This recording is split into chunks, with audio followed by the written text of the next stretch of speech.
megalodon, the biggest carnivorous fish that's ever lived. And it would be so fantastic if I could get this camera onto his back. I'm going to try from the platform, keep the bait ball above, watch the shark, and see if you can get it in a line along here. This is Nigel Marvin. He's a zoologist and an expert in tackling dangerous animals. But his latest adventure is really testing his nerve. He's left the safety of the 21st century behind and travelled back to prehistory. His mission, to visit the 7 deadliest seas of all time and to come face to face with the most terrifying sea creatures that the Earth has ever known. So far, he has made it through 4 prehistoric oceans, but ahead lie the 2 most dangerous, inhabited by the nastiest collection of predators that nature has yet assembled.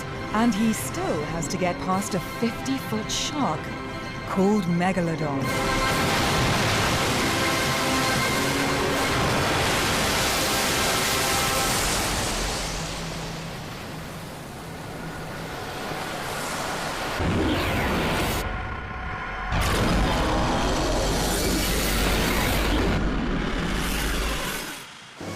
You idiot!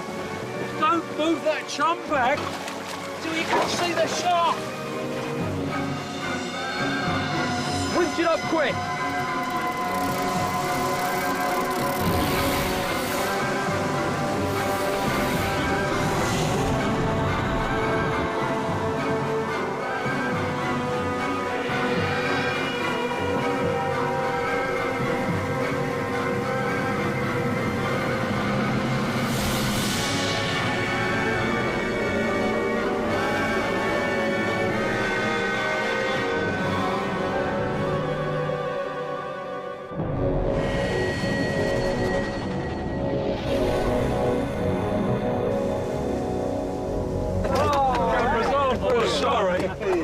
I'm sorry I called you an idiot. I was scared when I fell in, but that thanks, was fantastic. Mate. Well done. Well done. Oh. I hope we get some shots with that.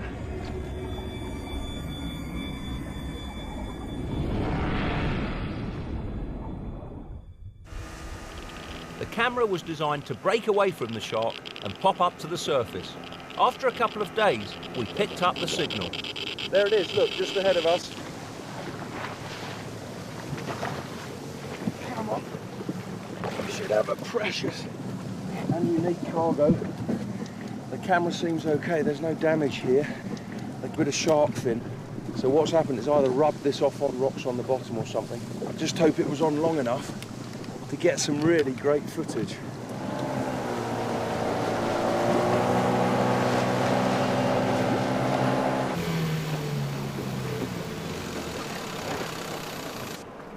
Look, we've got some. The camera's working. This was so exciting. The camera had survived whatever ordeal the shark had put it through. We were in the Pliocene observing a day in the life of a megalodon, and if that wasn't fantastic enough, this happened. It's a silhouette there, look. Whether it's an Odobonosatops or whatever. You see that? And this could be great if we got a kill. He's going down. He is attacking, look. Crikey! Wow! Oh, look. See that again. The footage we got with the shark cam, it's better than I could have ever hoped. It is so unique. Just watch this. The shark, it's down below, there's a shape up there. It's not an Odobonosatops.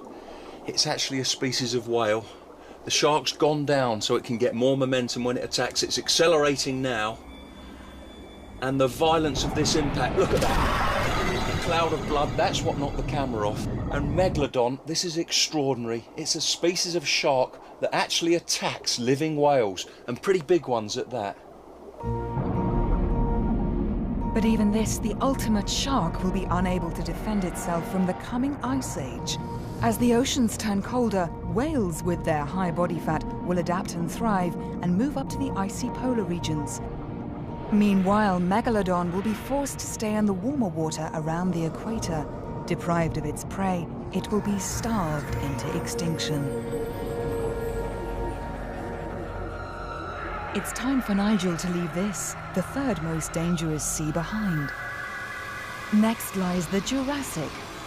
To reach it, he has to travel back from 4 million to 155 million years ago. The Jurassic is right in the middle of dinosaur time, and it's home to some of the most colossal animals ever to live on land, outweighed only by the monsters that live in the water.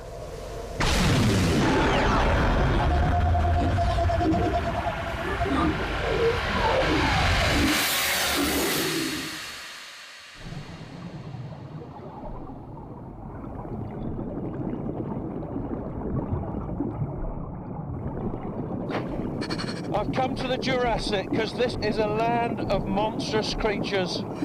On the land there are giant dinosaurs, and here in the water, well, look at that. That's a shoal of Leeds-ichthyes, and they are the biggest fish that have ever lived. As big as those fish are, there are predators nearly as large that attack them.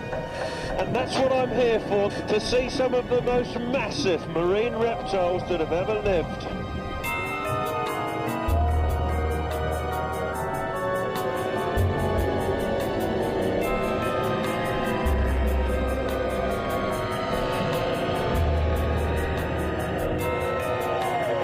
And they must be 75 or 80 feet long.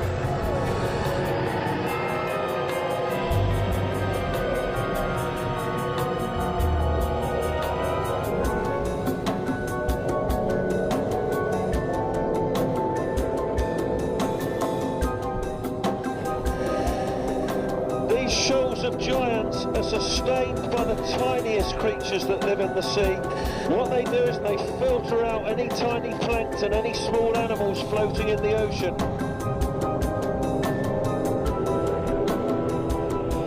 At this time of year though, they're living on their fat reserves, and that really sorts out the healthy fish from the sick ones.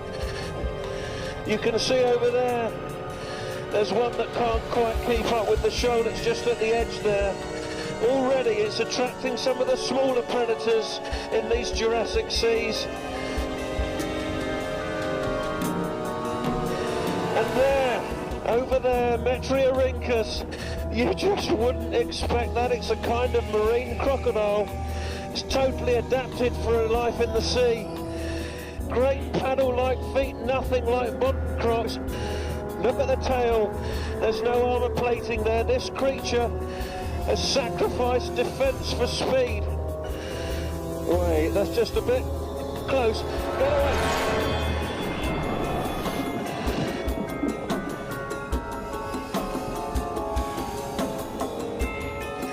Look at that! Below me, it's a most bizarre shark called Hippodus. See those strange horns on the top of its head? And it's going in to feast now. Look at it twisting to get a chunk of flesh. And oh, you feel sorry for the Leeds-ichthyes, they're actually eating it alive.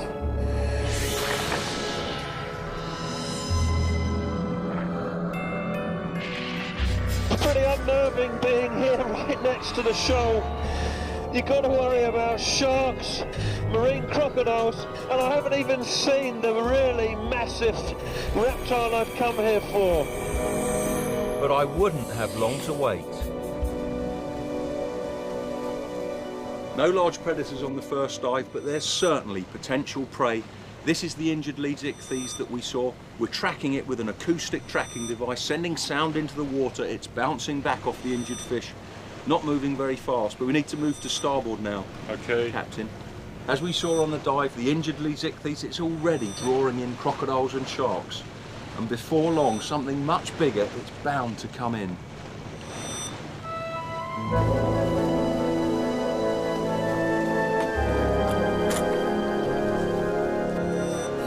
This is it. Look, 4 flippers, that short, compact neck. It's approaching the Leeds-ichthyes. It's nearly as big. That is colossal, and I'm sure this is Liopleurodon. It's the biggest carnivorous reptile ever, and it is closing down on the Leeds-ichthyes. We've got to get this. Peter, can you get the pole cam, mate?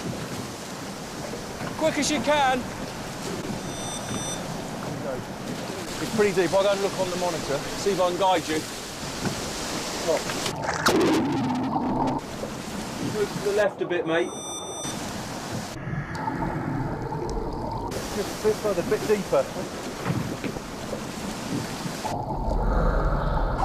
Just as I thought, it's a Lipleurodon. Look at those flippers. It's really had a go at the lead ichthyes. It's not moving a fin. It must be dead now. We've scared it. It's disappearing into the murk peat. It's just fantastic. Well done, mate. Those Lipleurodon are awe-inspiring sea monsters, and it'd be such a thrill to see them under the water. But of course, I'd need some protection, and the technicians and I have come up with this. This is a smell suit.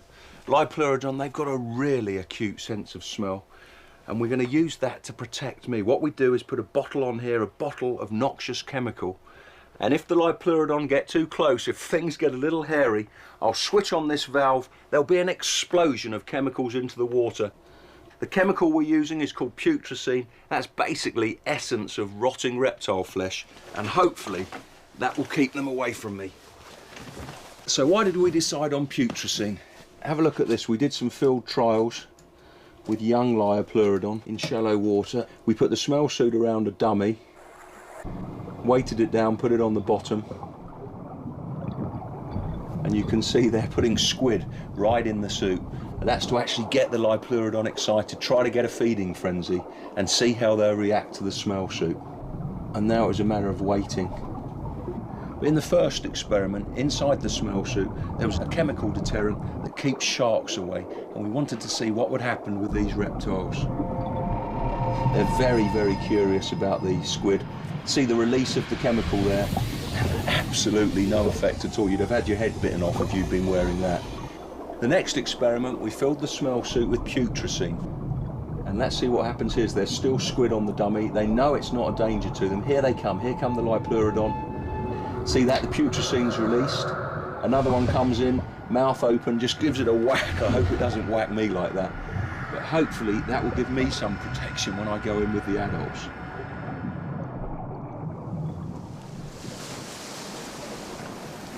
Two. As I thought, a Lipleurodon, perhaps even a pair of them, have come back to the carcass. We've lost the light, but that doesn't matter to those animals. They live in a world of smell. We've got light so we can see. It's going to be spooky down there, though. And I'm relying on the smell suit to protect me. The cameraman's got one too. And we'll swing her out.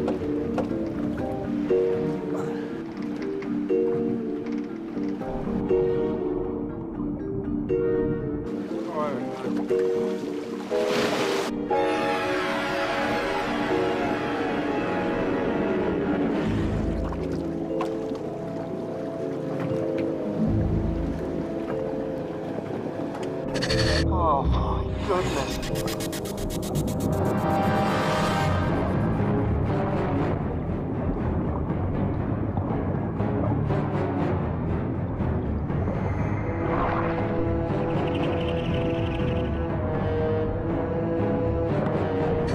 That's enormous.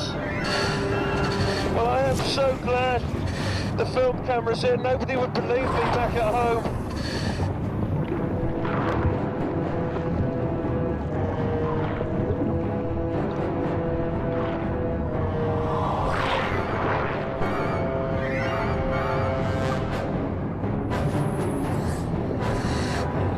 That's a cracking view of those teeth. They are so distinctive. That rosette of really sharp teeth at the front of the jaws there, they are like knife blades.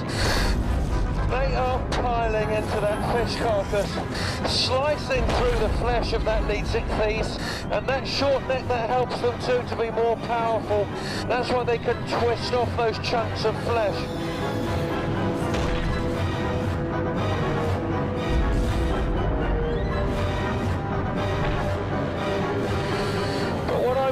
They're not paying any attention to me. That food is really keeping them occupied. So I think I can take a calculated risk. If they do go for me, I've got the smell suit. So I'm going to move in as close as I dare.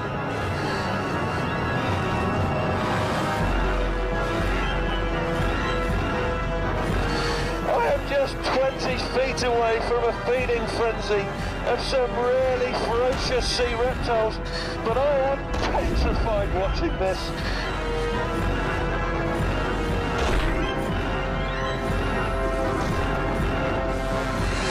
Wow, it's coming in so close.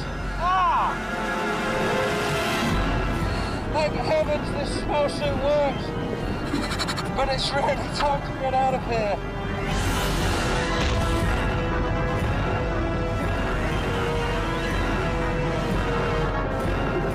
Hold on, Nigel, you're not done yet. That was the second most dangerous sea, which means time to enter Hell's Aquarium, the most dangerous sea ever. It's just a short hop forwards from the Jurassic to 75 million years BC. Not long before a massive meteor plows into the planet and marks the end of the dinosaurs. That same cataclysmic event will also be the end of most of the sea monsters that we're about to meet.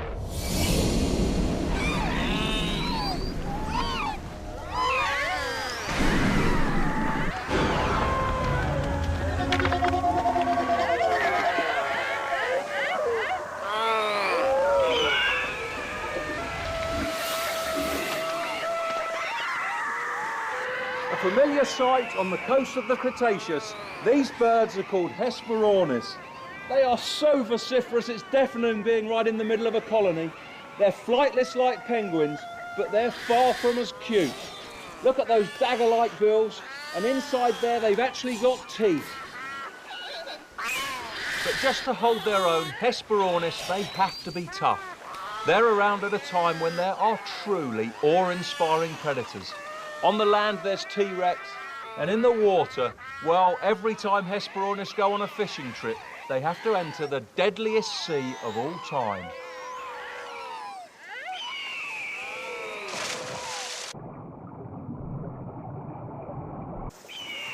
So why is this sea more deadly than the others?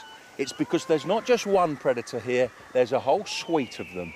There's frightening sharks, terrifying sea reptiles, even the fish in here, you couldn't imagine them in your worst nightmares. I call this Hell's Aquarium. It's so jam-packed with killers. And this is where Hesperornis spend much of their life. They're amazingly well adapted for diving, with specially heavy bones to help them stay submerged. But few Hesperornis live to a ripe old age, because in this sea, there are so many ways to get eaten.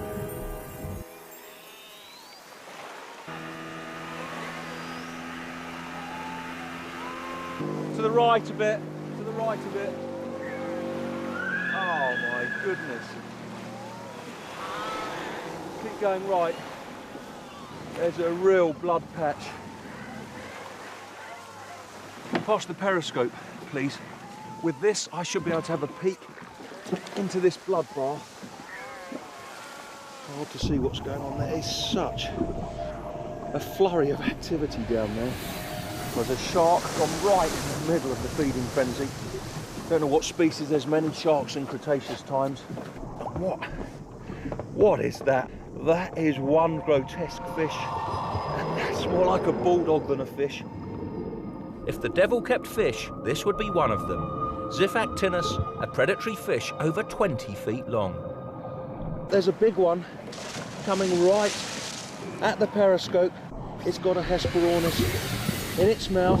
Hesperornis there over 6 feet long, and it's swallowing it down in one go. But there was something else in there that looked familiar, the ominous shape of a mosasaur.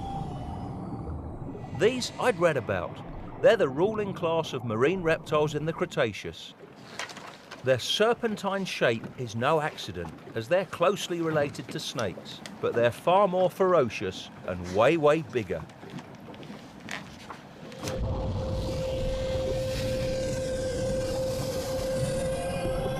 This species near the coast is just a tiddler, a mere 10 feet long, but offshore lurk 60-foot giants.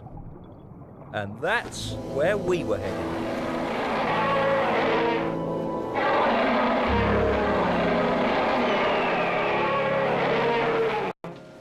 We're going into deeper water on our mission to find giant mosasaurs. We're actually sailing right over the top of Kansas, which sounds weird. This is the map of the US that we're used to seeing, but now in the Cretaceous, it's totally different. Look at that. The central United States are covered by a vast inland sea. I can't dive in that sea. Mosasaurs are much too dangerous. And up here, to give us early warning, the acoustic tracking device.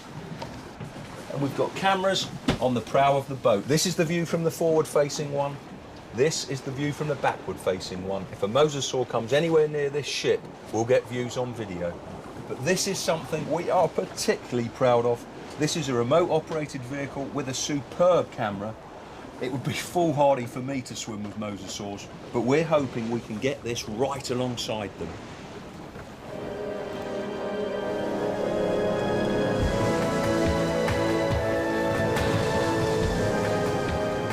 We soon had company. With its huge size and characteristic crest, this could only be one thing.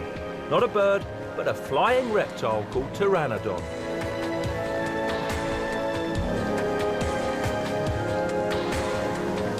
They catch fish in these waters, but this is Hell's Aquarium, so occasionally the fish catch them.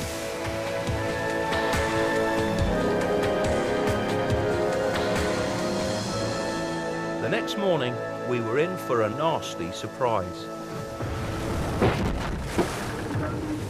What the heck was that?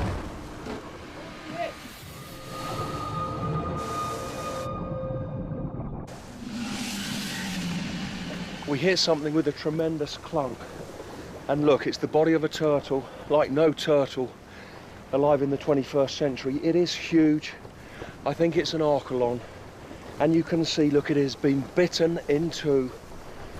And it's a shame. I'd love to see one of those that's alive. But it proves that we're in giant mosasaur country. Nothing else could have done damage like that.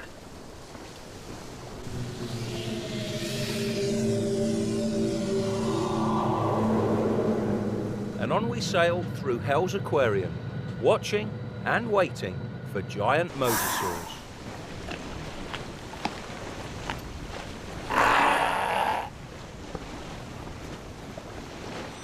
Nigel, this is interesting. Check this out. There's creatures, and they are going right under the boat. This could be it.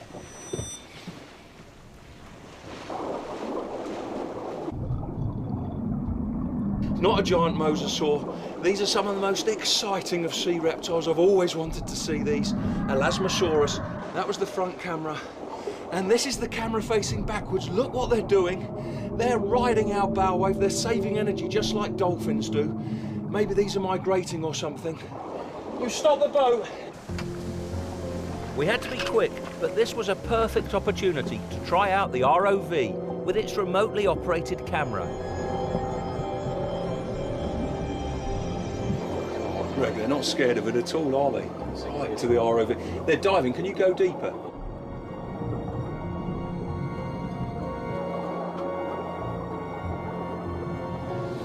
They're coming really close. Look, this one's investigating. Look away. Those small heads on those long necks may be a way to deceive prey. Fish would be frightened by those big bodies, but what the Elasmosaurus can do, they can sneak those heads right in the middle of a shoal and then strike. Gosh, a living archelon, one of those giant turtles. I said that I couldn't dive in this sea, it's just too dangerous. But I've got to get in with that. It's a bit risky going in here, but the ROV should be guarding me, keeping an eye out for any predators lurking around.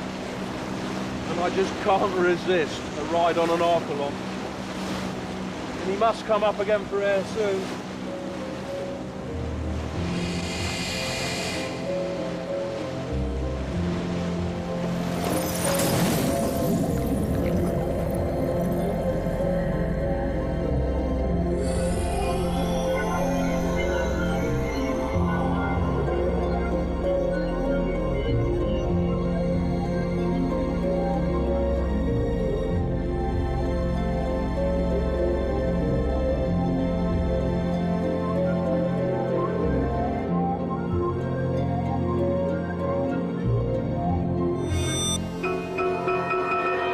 that.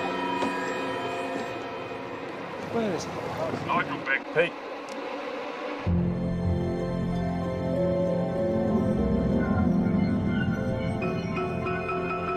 You better get him out of the water. There's something big on the tracker. Okay, we've just got to find him first.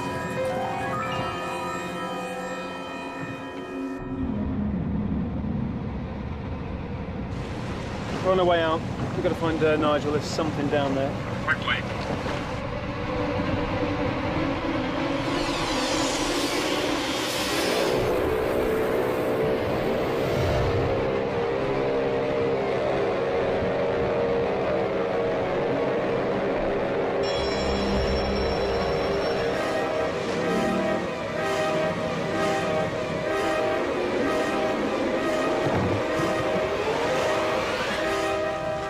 So relieved.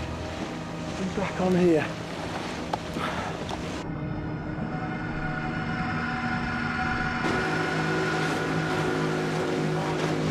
Now tell them we're coming back. Ancient Mariner Nigel here. How was your dive, Nigel? It was a thrill to be riding the turtle, but at the end, that was scary.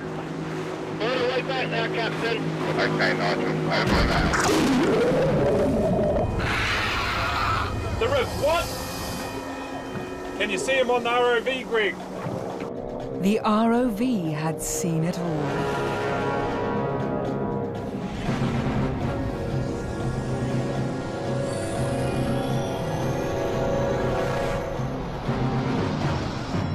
Perhaps mistaking the boat for a turtle, the top predator of the Cretaceous had homed in on the crew.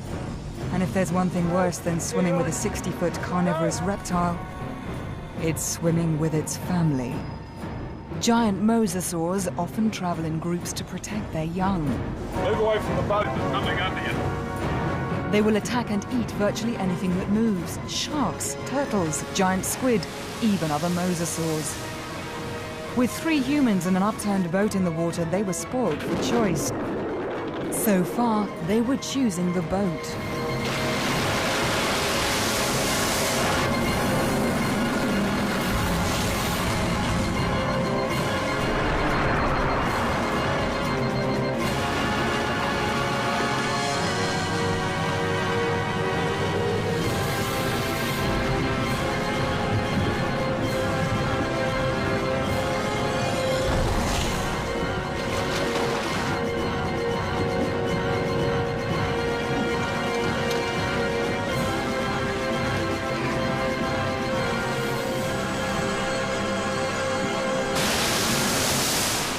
Of the 7 deadliest seas of all time, this was the worst. Everyone okay? Yeah. And the worst was over. That shook me up. There's still blood in the water there as well. Almost.